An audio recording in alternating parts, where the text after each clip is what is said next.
Happy Mother's Day. So I'd like to see the hands of everybody who had a mother. Okay, that's kind of all of us. And some of us have been mothers in the birthing sense, and some of us have been mothers to other people in other ways. So before I go any further, I want to share this beautiful gift I received this morning from a person who I have a mutual admiration society with. Sharon makes these, Sharon Rakina, and it's got pink roses on it, which is one of my favorite spiritual things. And all the colors, coincidentally, are the colors that represent the spiritual path that's my additional path to unity. So thank you so much, Sharon. It was such a surprise.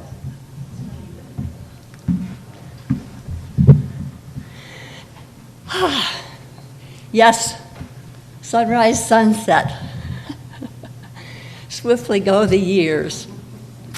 Thank you, Kathy and Jeff, for the beautiful song and for the reminder of the fiddler and the story of change and of traditions changing all the time. And it appears that we are in a time of extreme change. So I remember seeing that movie for the first time and crying because I was trying to break out of some things that weren't working for me. There's a little story I heard the other day about mothers, about mothering. This young man had met a gal he wanted to marry, but his mother was kind of a hypocritical kind of a person, and so he's trying to figure out how to get her to meet his intended. So he asked 3 other young women to go with this young woman and not tell his mother which one was the intended. And so they spent the day and everybody's having a nice time, and after the gals all left, he said to his mother, well, do you know which one I want to marry? And she said, well, yes, of course. And he said, which one? And he said, well, the one with the short hair. And he said, how did you know that? And she said, because I didn't like her.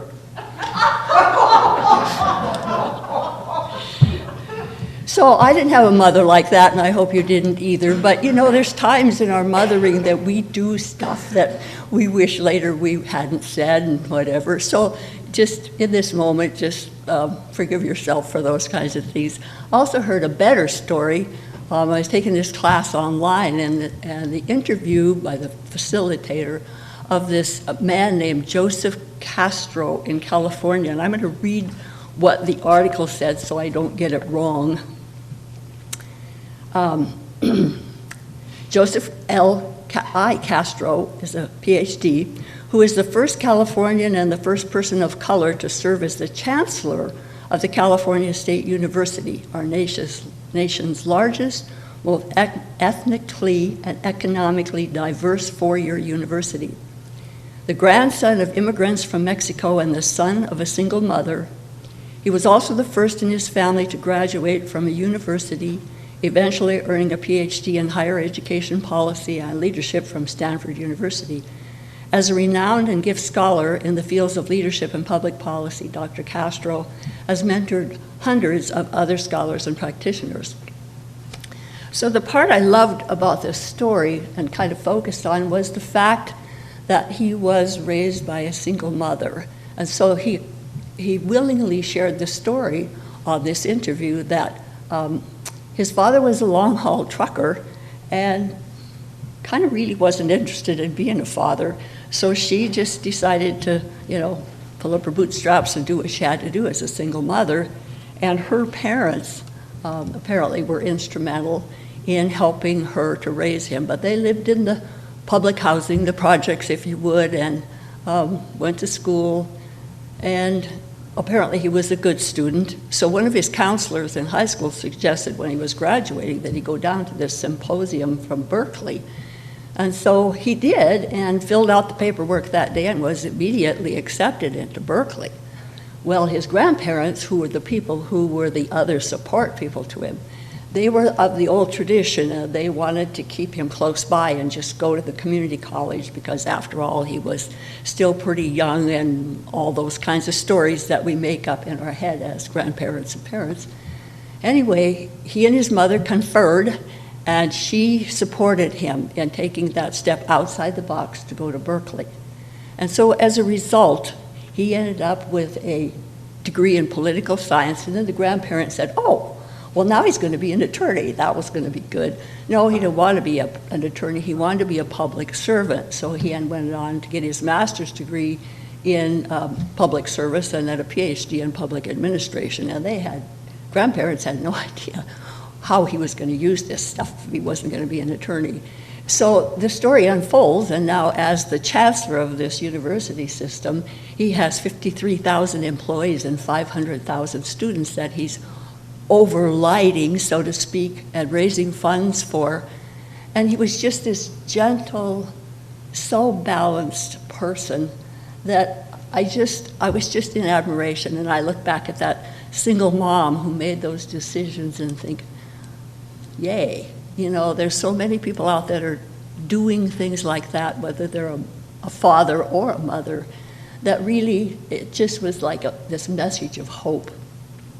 And I really think that all of us who are parents or parenting someone else who is not necessarily our child or our friends, that we always are trying to do the best. I don't think anybody's trying to do the worst. I just don't believe that. So as we look around in the world of chaos and trying to get through what we're getting through and whatever's coming next, many of you know that I have a special connection to Mother Mary, have for my whole life. And so this week there was some messages that came through in this other tradition that I'm following.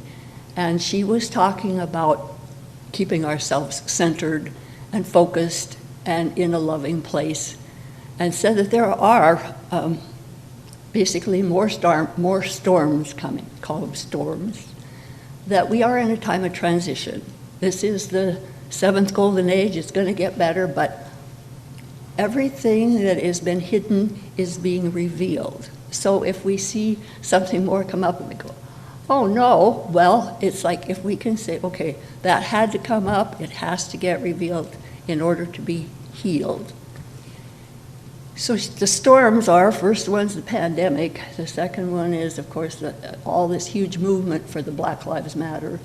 The third one is all the storms that are the mother powers of nature and the forces of the elements that are acting out. Well, they're not acting out, they're just releasing some of the human consciousness that has been put into them over the eons of time. We can look at the plastic in the ocean. We created that, but we didn't figure out a way to fix it before we created it. So all these kinds of things are coming up all at the same time, which puts a lot of pressure on us. And then also there's, they talked about the food shortages. Well, you could see the lines of people lined up to get food already without having prepared for some kind of thing happening that they might need to have a month's supply of food in their house. So those kinds of things are going to continue because the pandemic isn't over with yet, and you can watch, TV and see what's happening in India. So the message to take care of ourselves is just really, really out there strong. And the last one is has to do with, see if I can remember what it was, has to do with, I have to look. I guess I didn't want to remember this last one.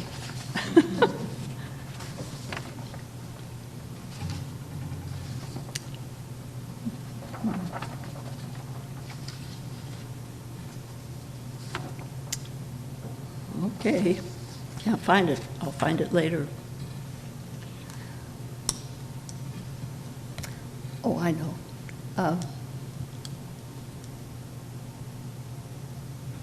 Nope, got it again. So, in the process of moving through this week with the help of Mother Mary and thinking about all these things, it's like we have our own personal lives where things are happening in terms of relationships. And the story of, Dr. Castro was about relationships, and whether it's friends or family or whatever, those are really things to hang on to support and be with. And then another little tweak I had this week was my daughter, my only daughter, is getting married Memorial Day over in Rochester, Minnesota, where she lives and works. She's 45 and her betrothed is 49, and they've lived together for 19 years. So this was a bit of a change of tradition from the olden days, and I was always okay with it because I figured they probably had gone off and got married, just didn't tell anybody. But no, they hadn't, and she called me and she was so tickled with herself. She said, well, we have to get married. Now they don't have any children, they have cats. And so I'm going, okay, and I knew she was just having fun with me. She said, well, he decided to quit his job and start his own business, so he won't have medical insurance, so they have to get married so he can have medical insurance. So anyway, we're going to go to the wedding, and it's just going to be a small family, siblings, parents, and he's got like 8 siblings, so that's going to be, more people than we have. But my oldest son decided he's not going because he's going to go fishing with his boys and wife over paddle fishing.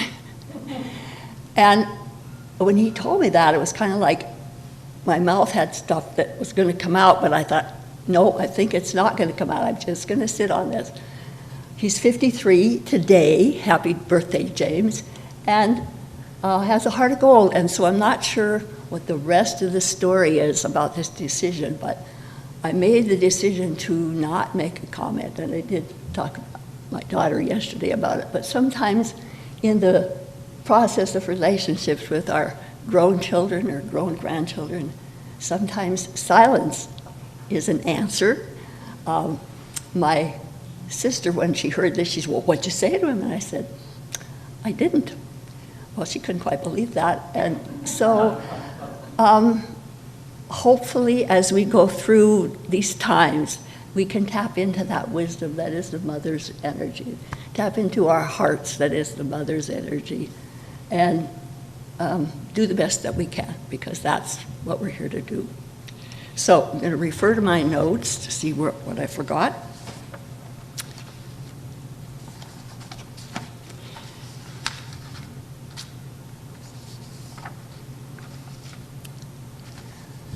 Number 5 of the storms is the possibility of changing money-changing systems, which I haven't heard anything from the master, so I'm not sure what that is, but that was just kind of thrown out there like, okay, and so once again, staying truthful, staying close to our own hearts where that living flame it's from the mothers, that the big kahuna mothers love. And lots of times we're still saying he and God is he, and I say God is they, because I think that the whole universe could never have gotten birthed without some divine feminine energy in it. And so hold close to that heart flame that's in there and let it expand. And it's really about the feeling side of life, which for eons of time nobody was supposed to talk about or do anything with. So there's another piece that I wanted to share today, and I'll see if I can do this. It's more serious. Mother Mary did say that we're not going to get recalled. That was good news. In other words, we're not going to get sent back to where we came from en masse. And apparently there were some of the ascended masters who were a little disillusioned with all the stuff that's going on. I said, maybe we should just clear them off the planet and start over again. And she and many others said no. So we get to stay here and figure this out and continue on our evolution of Christ consciousness and love consciousness. And so it's really good to know that we're not alone. I want to address this topic that has to do with heart and passion and compassion and mother's love of the Divine Mother, God, Goddess, all it is. I have to admit that the events of January 6th left my heart raw, unbelievably raw.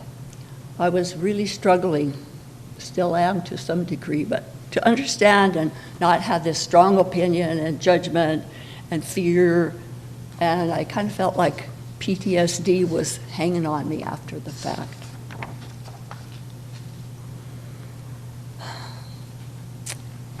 I remember asking some friends about what was behind this, about the QAnon stuff, and Nina was as helpful as anybody in explaining what the core belief was and what the core teaching was.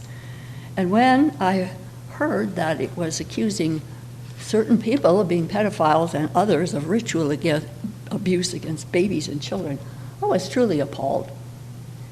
And so this really pushed me into the corner in my meditation, trying to find that place in my heart that had some compassion for what was going on.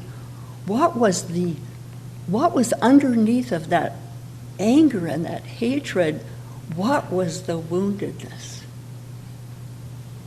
We all have some woundedness, and lots of us don't know it until years after the fact. But I sought out trying to see if I could hear what that woundedness was, so I could have some compassion and passion.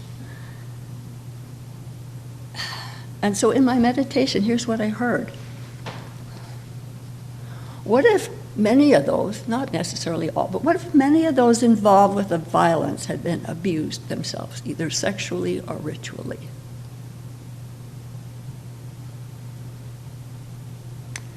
And they'd never known to work on their woundedness. What if they didn't know they were wounded? What if they somehow saw this activity as somebody finally taking their side and protecting them?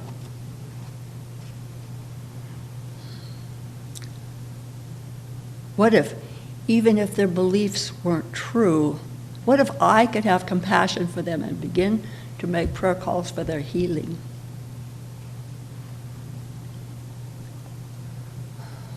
What if I could imagine being their mother and loving them when they were born?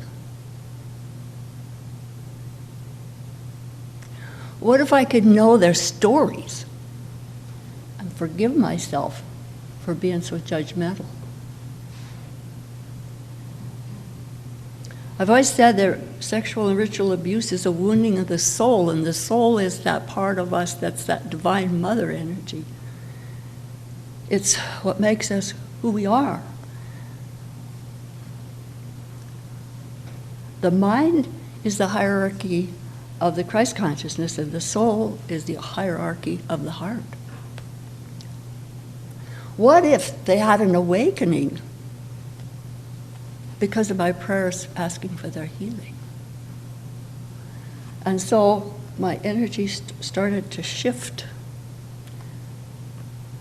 and continues to shift as I contemplate those things that came to me. And my heart does go out to them, whatever their woundedness was or is.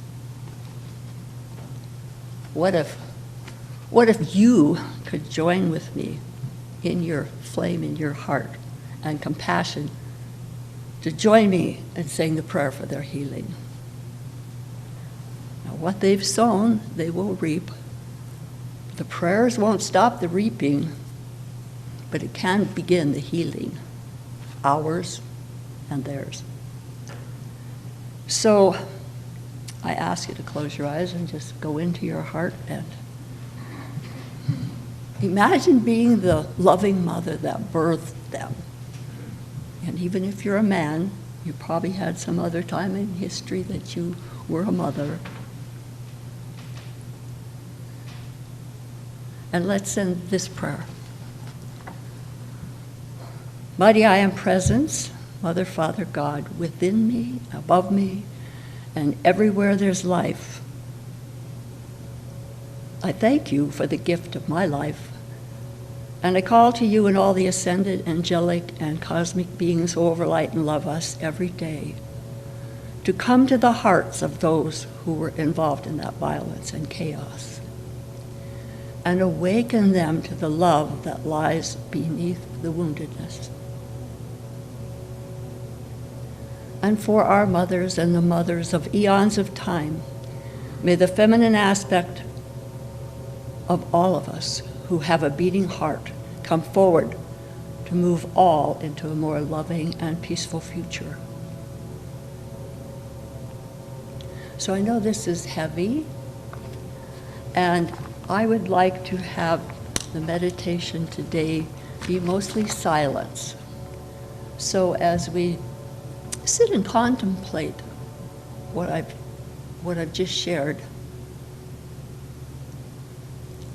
perhaps there's someone particular that you know is struggling with some woundedness that you would like to just send that heart full of love, love, love.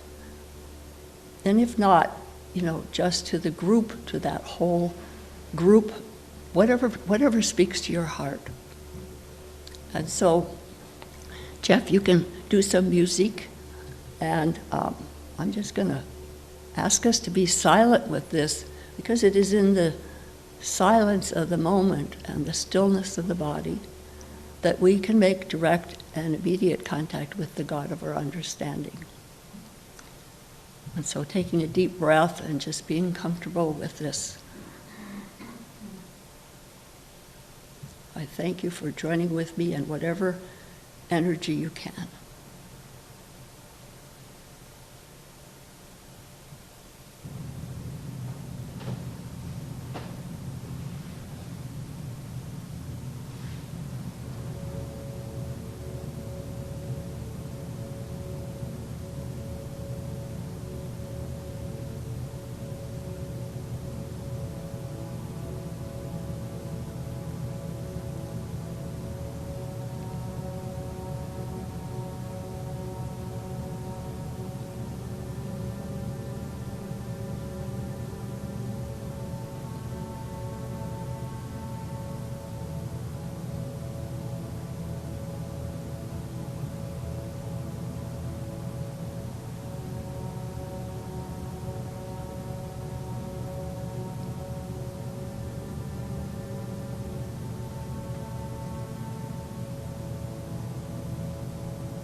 So let's take another deep breath.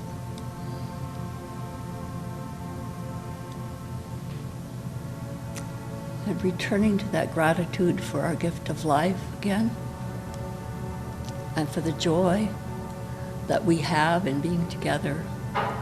And I thank each of you for your participation.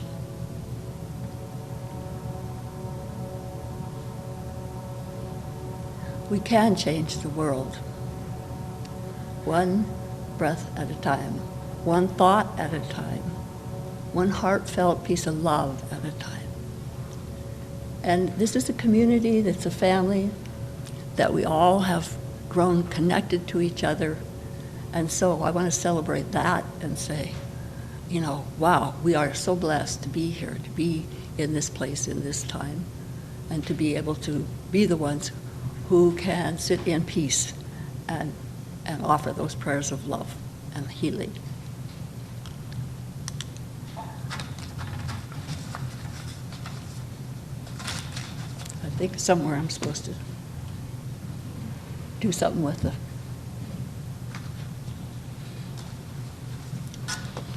kind of move myself out of my center. Okay. So in closing, together our prayer of protection. Do we want to stand up and do that? We usually sit to pray. Okay. Okay, so the light of God surrounds us. The love of God enfolds us. The power of God protects us. and the presence of God watches over us. Wherever we are, God is, and all is well.